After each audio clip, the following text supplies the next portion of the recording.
आपके साथ अबू हुरैरा। श्रीनगर के शहर खास बोहरी कदल इलाके में आग की एक होलनाक वारदात पेश आई। आतिशबाजी के इस खौफनाक वाकये में तकरीबन 20 दुकानें, 7 मकान और एक मस्जिद पूरी तरह जलकर खाक हो गए। हुक्काम का कहना है कि आग लगने की वजूहात जानने के लिए तहकीकात जारी हैं। मकामी लोगों ने इंतजामिया से इस मामले की इंक्वायरी के अमल को तेज करने का मुतालबा किया है।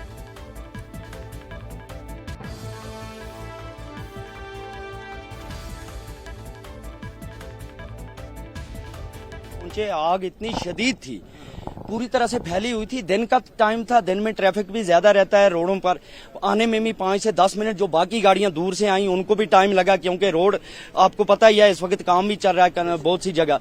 तो लेकिन सिलेंडर की वजह से ये ज्यादा जो तबाही हुई, ये गैस सिलेंडर की वजह से हुई। जब हम यहाँ, आप लोकल जो मकीम है यहाँ से, उनसे भी आप पूछ सकते हैं कि सिलेंडर किस कदर ब्लास्ट हो रहे थे। और दाएं बाएं जो मकान थे वो लकड़ी के थे। जब एक मकान में गए आग तो दूसरी मकान में भी फैल चुकी, क्योंकि लकड़ी और हवा का दबाव भी ज्यादा था। हमारी 22 फायर टेंडर ऑन जॉब थी, जिसमें हमारी वो जो बड़ी गाड़ी है सीढ़ी वाली, उसको आने में टाइम लगा। किस कारण लगा कि रोड ब्लॉक थी। पहले वो इधर से आई फतेह कदल से, फिर वापस गई, फिर उसने सफा कदल का रुख अख्तियार किया, सफा कदल से फिर वो वापस आई। कम से कम 10-15 मिनट उसके वो जाया हो गए, क्योंकि रोड ब्लॉक थी। अगर वो बर वक्त यहाँ पर पहले रोड से पहुंच जाती तो फिर मजीद इस बिल्डिंग से उसमें भी ना आग फैलती, क्योंकि उसमें ऊपर से हम फायर फाइटिंग करते हैं। हमारे बहादुर फायर फाइटर ने, ऑफिसर ने, लोगों ने, पुलिस के जवानों ने, सब ने मिल के काम किया, तो तब जाकर पीछे वाली जो बस्ती है बची। वरना इस कदर महीने में अपनी सर्विस में पहली इतनी बड़ी आग देखी कि जो मतलब कुछ ही मिनटों में फैल चुकी थी सब जगह।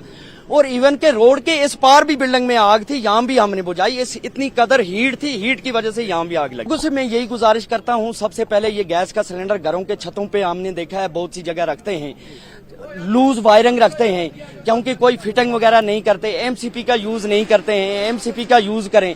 और साथ साथ में फायर ब्रिगेड जब पहुंचता है, फायर सर्विस का अमला पहुंचता है, खुदा रहा उनको कॉपरेट करें, पानी का सोर्स बताएं, उनको नजदीक रास्ता दिखाएं। उनकी पाइपें लेके उल्टा डालने से वो पाइप सीधा करने में और 5 से 10 मिनट चला जाते हैं।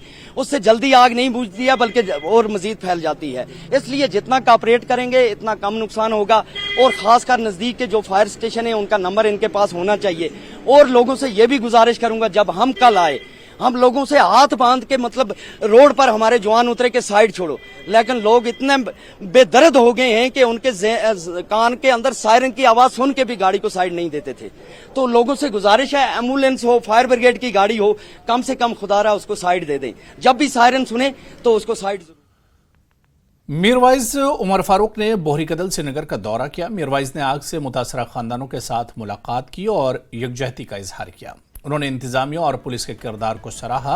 उन्होंने कहा कि अब वक्त आ गया है कि इंतजामिया, कारोबारी तबके, नौजवान, मस्जिद कमेटी इज्तिमाई कोशिशों के जरिए तबाह हुई अमलाक के तामीर नौ की कोशिश करें।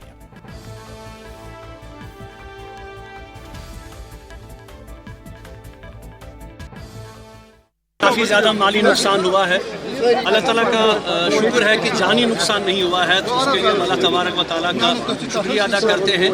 लेकिन जाहिर सी बात है कि बहुत बड़ा धचका पहुंचा है इस शहर ख़ास को।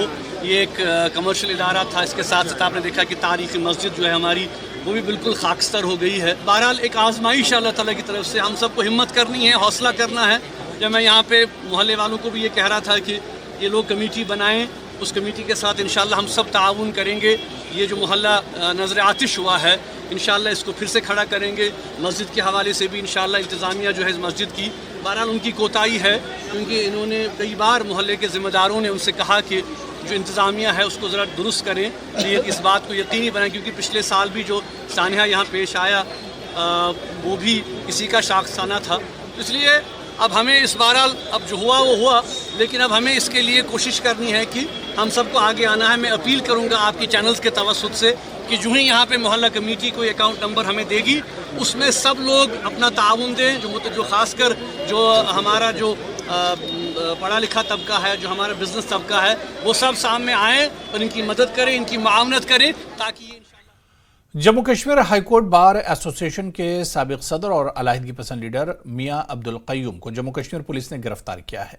मियां कय्यूम को एडवोकेट बाबर कादरी के कत्ल केस में गिरफ्तार कर लिया गया है। बाबर कादरी को सितंबर 2000 में श्रीनगर के इलाके हॉल में उनके घर पर दहशतगर्दों ने कत्ल कर दिया था। बाबर कादरी एक वकील थे और वो बतौर पैनलिस्ट टीवी मुबाहिसों में भी शिरकत करते थे। केस की तहकीकात के लिए अगस्त 2021 में जम्मू कश्मीर पुलिस ने एक खुसूसी तहकीकाती टीम तश्कील दी थी। पुलिस ने पहले कहा था कि टीआरएफ कमांडर अब्बास शेख और दहशतगर्द साकिब मंजूर बाबर कादरी के कत्ल में मुलव्विस थे।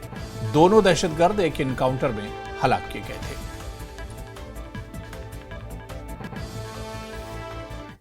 और यहां पर रुकेंगे फिलहाल छोटे से ब्रेक के लिए।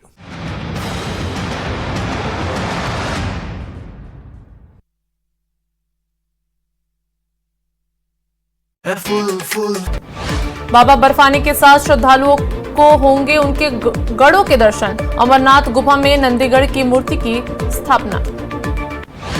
अमरनाथ यात्रा इस बार होगी अद्भुत और आरामदायक। यात्रा मार्ग का किया गया चौड़ीकरण और लगाए गए किनारों पर तार। बर्फ हटाने का काम भी लगभग पूरा। ग्लेशियर। जम्मू कश्मीर कांग्रेस के सदर वकार रसूल वानी ने न्यूज 18 से खुसूसी गुफ्तगू करते हुए कहा कि जम्मू कश्मीर कांग्रेस के असेंबली इंतखाबात को लेकर 27 तारीख को दिल्ली में एक मीटिंग हो रही है, जिसमें जम्मू कश्मीर भर से सियासी नुमाइंदे शिरकत करेंगे। उन्होंने कहा कि लोकसभा के इंतखाबात में हमने तकरीबन 10 लाख से ज्यादा वोट हासिल किए हैं। मेरे ख्याल में बीजेपी को इसकी कीमत अदा करनी पड़ेगी। उन्होंने कहा कि असेंबली इंतखाबात में इत्तेहादी जमातों के हवाले से फैसला हाईकमान करेगी। वकार रसूल वानी ने कहा कि दिल्ली में होने वाली मीटिंग में कई चीजों पर तबादला ख्याल किया जाएगा। कश्मीर में विधानसभा चुनाव की सुगबुगाहट है और दस्तक एक तरीके से चुनाव ने दे दी है, क्योंकि वजीर आजम श्रीनगर गए थे। उन्होंने साफ तौर पर कहा चुनाव यहां पर होंगे और उसके बाद स्टेट का दर्जा भी दिया जाना है। ज्यादा बातचीत के लिए हमारे साथ हैं जम्मू कश्मीर कांग्रेस के प्रेसिडेंट वकार रसूल वानी साहब। आप लोगों की मीटिंग भी हो रही है, तैयारियां भी जाहिर सी बातें होनी है। कितनी तैयार है कांग्रेस पार्टी? 27 तारीख की मीटिंग में क्या होगा? देखो, जो यहां मीटिंग बुलाई गई है दिल्ली में, वो रिगार्डिंग इलेक्शन है, असेंबली इलेक्शन। क्योंकि देश में 4 राज्यों में इलेक्शन हो रहे हैं, जिसमें महाराष्ट्र, हरियाणा, झारखंड और जम्मू कश्मीर शामिल है। और जम्मू कश्मीर का इलेक्शन वैसे भी लेट हो गया काफ़ी, तो अब हमें सुप्रीम कोर्ट पे इंशाल्लाह भरोसा था और सुप्रीम कोर्ट ने डायरेक्शन दी है कि सितंबर से पहले जम्मू कश्मीर के इलेक्शन किए जाए। तो सितंबर के आसपास मुझे यकीन है कि जम्मू कश्मीर के इलेक्शन होंगे।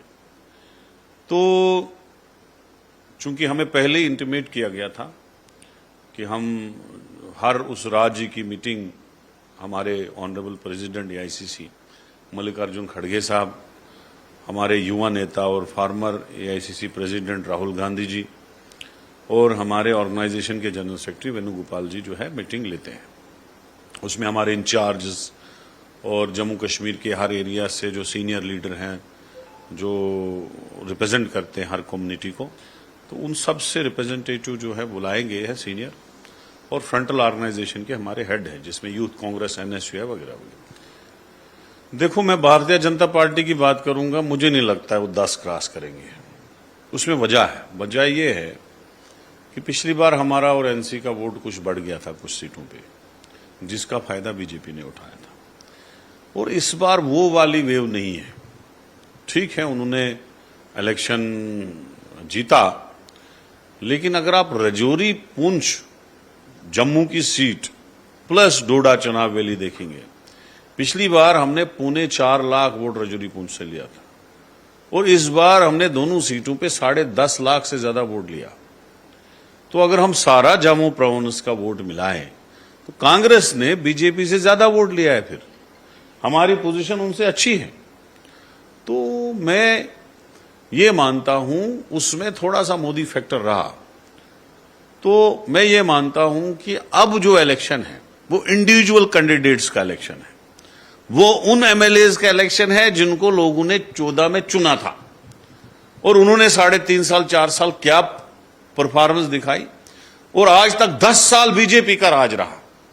अब वो जाके लोगों में बोलेंगे जनाब हम ये करेंगे, डेली वेजरों को परमानेंट करेंगे, फलानी चीज करेंगे। उन्होंने तो एडवर्स किया ना, स्टेट को हटा दिया, बिजली के स्मार्ट मीटर लगाए, प्रॉपर्टी टैक्स लगाया, लोगों के ऊपर जुल्म, बिजनेस खत्म, दुकानदारी खत्म, मुलाजमों के ऊपर अत्याचार, सब कुछ किया, पेपर लीक, सब इंस्पेक्टर में चोरी, और वो क्या बोलते हैं फायर सर्विस वगैरह हर में धांधली।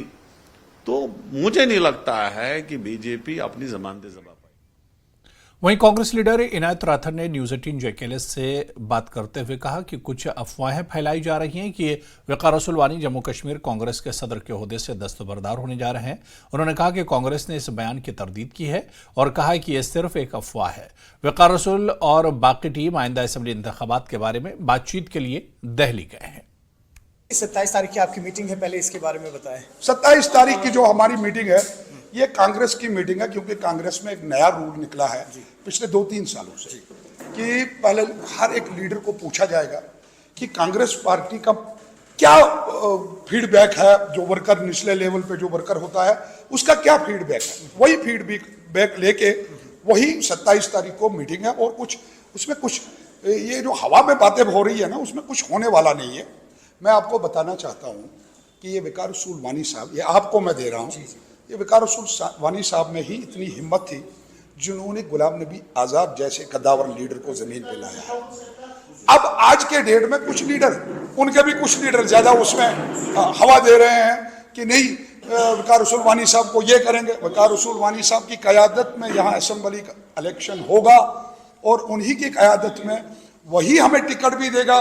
उसी की क़यादत में जो भी जिसको भी टिकट लेनी है वो तो वकार रसूल वानी साहब की क़यादत में। मैं आप लेता हूँ। ये बताइए, आज बीजेपी जो है उन्होंने पूरे हिंदुस्तान में आज ब्लैक डे मनाया है। देखिए, बीजेपी के लिए ब्लैक डे उसी दिन खड़ा हो गया जब उन्होंने 270 का आंकड़ा पार नहीं किया।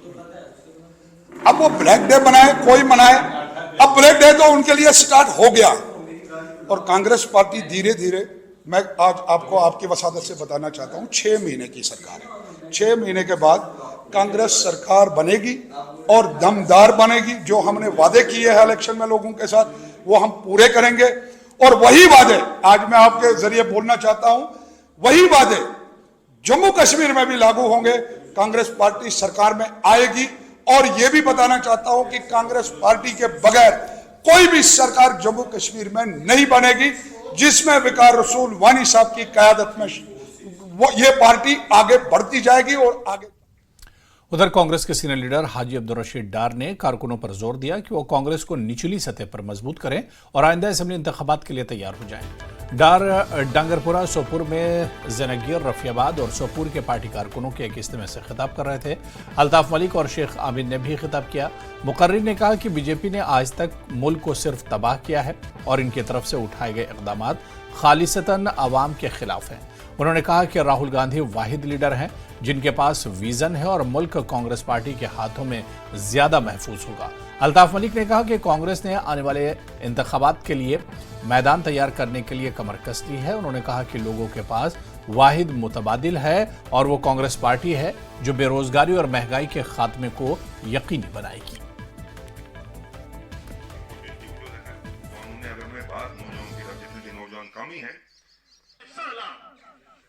सभी पार्टियां कर रही हैं तो इलेक्शन का बिल्कुल मेरे ख्याल से बच चुका है।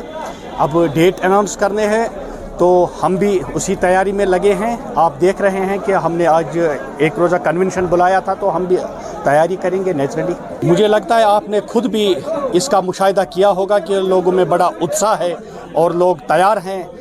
पार्लियामेंट का चुनाव तो हुआ, अब लोग असेंबली चाहते हैं। इसका ओवरड्यू तो हैं ही हैं, लेकिन लोग चाहते हैं कि हम अपने नुमाइंदे बने। उनके मसाइल हैं, उनके मुश्किलात हैं। आप देख रहे हैं कि गवर्नर शासन में उनके जो मसाइल और मुश्किलात हैं वो हल नहीं हो रहे हैं। लिहाजा लोग यहाँ लोकल गवर्नमेंट चाहते हैं और आप देख रहे हैं लोगों में बड़ा जोश है, वलवला है और जज्बा है। इस हवाले से आज हमारा यहाँ सोपोर में एक वर्कर्स कन्वेंशन था। जैसा कि आप जानते हैं कि पिछले 10 साल से असेंबली इंतखाबात यहाँ पर नहीं हुए और काफ़ी बार हमने देखा कि बयानात आए लेकिन ऐलान तो नहीं हुआ। लेकिन हाल ही में जब वज़ीर आज़म की ज़बान से जब वो कश्मीर तशरीफ़ आवर हुए थे, उन्होंने जब कहा कि जल्द से ही यहाँ पर जो है रियासत का दर्जा भी बहाल किया जाएगा और उसके साथ साथ असेंबली इंतखाबात भी होंगे।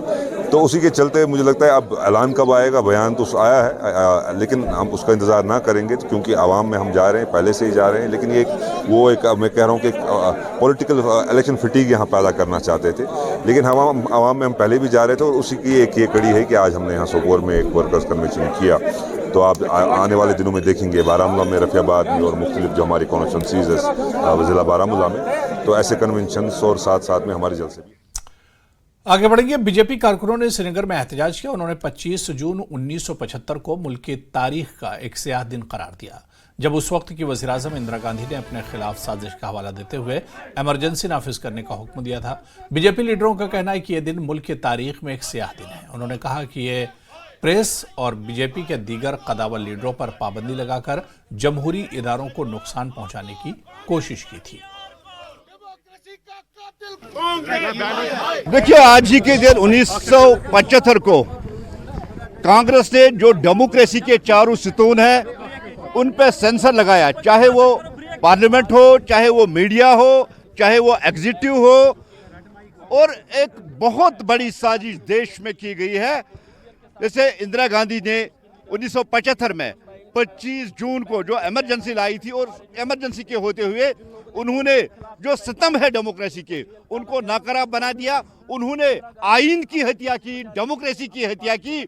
और जो देश के बड़े बड़े लीडर हैं, चाहे अटल बिहारी वाजपेयी साहब, अडवाणी साहब, जेपी साहब, जितने भी बड़े बड़े लीडर हैं, उनको जेल में भरकर वो तानाशाही सिस्टम 21 महीने तक उन्होंने चला दिया। और आज भारतीय जनता पार्टी कश्मीर के लीडरान उस ब्लैक डे पर, उस काले दिवस पे यहाँ एहतजाज करते कांग्रेस को ये याद दिला रही है कि अगर देश में किसी ने आइन की हत्या की, डेमोक्रेसी की हत्या की, वो सिर्फ कांग्रेस पार्टी है, जिन्होंने 1975 में आइन को कत्ल किया, जिन्होंने डेमोक्रेसी को कत्ल किया, जिन्होंने मीडिया पे सेंसर लगा के कोई सच्ची खबर बाहर नहीं आने। आज ही के दिन 25 जुलाई को कांग्रेस द्वारा इंदिरा गांधी जी के नेतृत्व में पूरे देश में इमरजेंसी लगाई गई थी, जिसमें हमारे डेमोक्रेटिक जो पिलर्स हैं उनको तहस नहस करने की कोशिश की गई थी। और वो हमारे देश के लिए एक ब्लैक डे है, ब्लैक बोल्ट था। डेमोक्रेसी में कभी ऐसा नहीं हुआ है जिस तरीके से उन्होंने अपने इसके लिए ना, सरकार के लिए पूरे देश को तहस नहस किया था। आज हम कांग्रेस को, पूरे देश को याद दिलाना चाहते हैं कि इंदिरा जी ने इसी टाइम पे पूरे डेमोक्रेटिक सेटअप को तहस नहस करने की कोशिश की थी। और 22 बार रहते हुए हम डेमोक्रेटिक सेटअप को फिर से वैसे नहीं बनने देंगे। उधर बीजेपी के जिला सदर शोपियां मोहम्मद यूसुफ भट्ट ने पार्टी कारकुनान के साथ क्लॉक टावर शोपियां में एहतजाज किया और इमरजेंसी को नाफिज करने पर आज के दिन को बतौर यौम स्याह मनाया। उन्होंने कहा कि इमरजेंसी के दौरान मुल्क के जमहूरी हुकूक को सल्ब किया गया था। भट्ट और इनके कारकुनान ने कहा कि इमरजेंसी के दौरान मुल्क को बहुत मुश्किलात का सामना करना पड़ा और इस दौर में जमहूरियत को दबाने की कोशिश की गई थी। इंदिरा गांधी वजीर आजम तमिस केस चलान इलाहाबाद कोर्टस मज यथ मज हाई कोर्ट इलाहाबाद तमिस दुत कि यह वलिन सो पन्ने पद नश वारिया इल्जामात तमिस मुतलिक। तम पत कोर तम सुप्रीम कोर्टस मज केस दायर अपील कर। सुप्रीम कोर्ट दोप अमिस दियो सा क्या टाइम, मगर अथ सती कोर इंदिरा गांधी इमरजेंसी लागू।